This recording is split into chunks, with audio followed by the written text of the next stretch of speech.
Bonjour et bienvenue dans l'émission Grandir. Aujourd'hui, on va voir comment réagir si votre enfant est jaloux de son frère ou de sa sœur.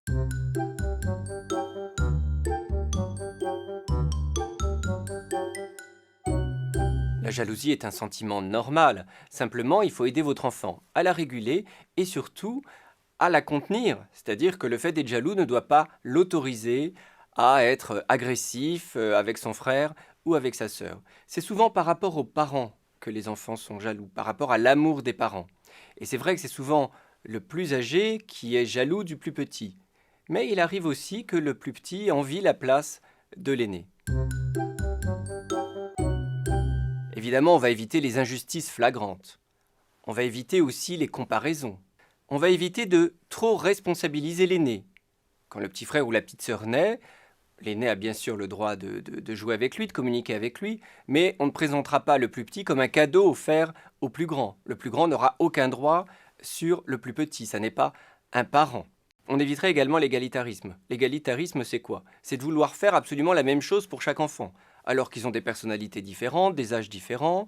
On va vouloir leur acheter les mêmes cadeaux, par exemple, sous prétexte qu'un est jaloux de l'autre et réclame le même cadeau. Non, chaque enfant son cadeau. Après, on peut faire des cadeaux communs pour les inviter justement à jouer ensemble. On évitera de leur faire croire qu'on les aime exactement pareil, parce que c'est faux. On n'aime pas les gens exactement pareils.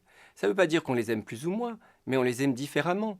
Donc on explique ça aux enfants, on leur dit, mais vous savez, l'amour des parents, c'est pas un gâteau qui se partage, mais que pour chaque enfant, on a un cœur qui est différent, qui est ni plus gros ni plus petit, mais qui est juste différent. Et donc, on dira à l'enfant que à chaque enfant selon ses besoins. Alors certes, on passera peut-être plus de temps avec l'un avec l'autre, mais c'est parce qu'on considérera qu'à ce moment-là, il aura plus besoin de temps que son frère ou sa sœur.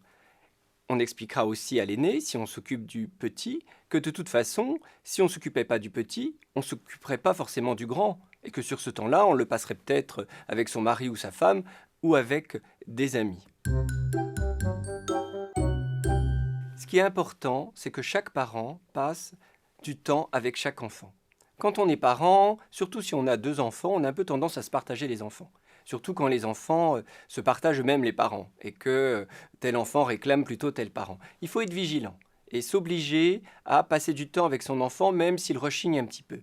Donc des temps individuels, des temps communs bien sûr. Les enfants doivent aussi avoir chacun leur activité pour éviter justement des comparaisons inutiles et parfois néfastes parce qu'ils ne sont pas forcément aussi compétents dans telle ou telle activité.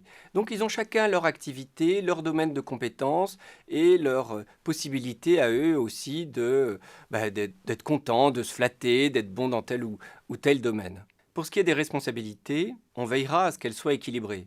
Mais évidemment, on ne peut pas confier les mêmes responsabilités aux plus grands et aux plus petits. Alors pour éviter les jalousies, pour éviter les comparaisons, on va différencier les responsabilités.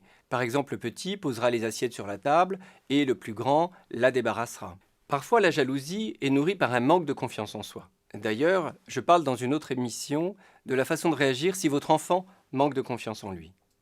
Merci de votre attention et à la semaine prochaine.